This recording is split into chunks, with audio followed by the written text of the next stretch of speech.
We got Coach Jason Borelli here. We just finished up the Chippewa Challenge here today. How do you feel the event went overall?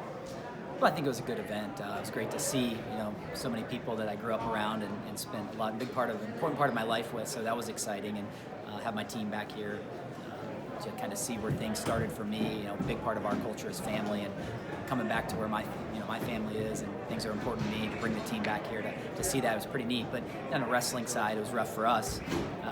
It was an exciting and wild finish, the CMU and Campbell duel, so that made for a good event. But we were flat. I felt like I don't know what it was. We were coming off a big layoff. We got to go back and kind of assess why. We wrestled some real good competition early in the year, and felt like our effort and our grit and kind of that just energy levels were a lot higher, and we came into this real flat. We obviously great competition, but I don't think it's any that much better than some of the competition we have seen, and just we're flat. We got to figure out why.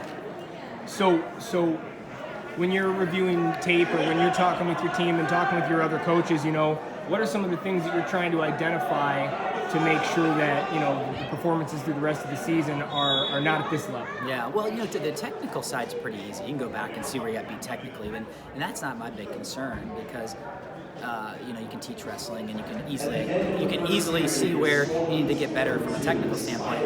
I just felt like our enthusiasm was low, right? And that's concerning, but I also know that's something that maybe there's, you don't want to make excuses, but there could be some easy things that we could point to that maybe we could do better next time, right? Not necessarily make excuse, but we got to learn from it, right? Maybe the way we traveled, maybe the way we cut weight or led up to this week, coming off of almost 30 days of not wrestling. Maybe we go back and we look at some of that and see where we can improve, because technically we were making the same type of technical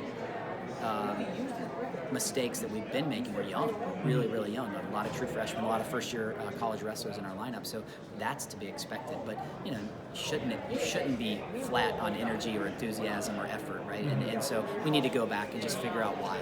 Nice. One final question I had here for you.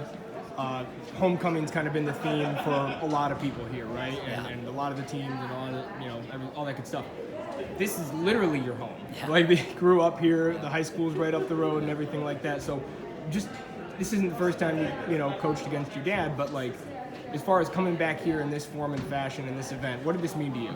Yeah, it meant a lot. Like I said, for me, being back in a community and around people that were a big part of who I am today, right? So coming back, and I go back to core value of our program is family, and I think it's a good thing to bring our team, one, back to see great competition, but two, to kind of see who I am, right? As their leader, where I've come from, the place that shaped me, and the program I've came from, and just to see that, because that's where we're trying to go, right? We want to become a consistent, top 10, top 15 team, and be in the hunt to bring team trophies home and eventually win a national title, right? That's the goal, and a program like CMU's done that, and that's a program that I went through, and so I think it's just neat to have our team back around my family, so they can learn more about me as a new coach, but also understand where we're trying to go. And so it was a really neat event. I'm glad we were able to take part in it, and I hope we keep doing it. And in the future, we'll come back and it'll be a little better for us. Yeah, get that trophy yourself. That's right. Awesome. Thanks, Coach. Yeah, thank you.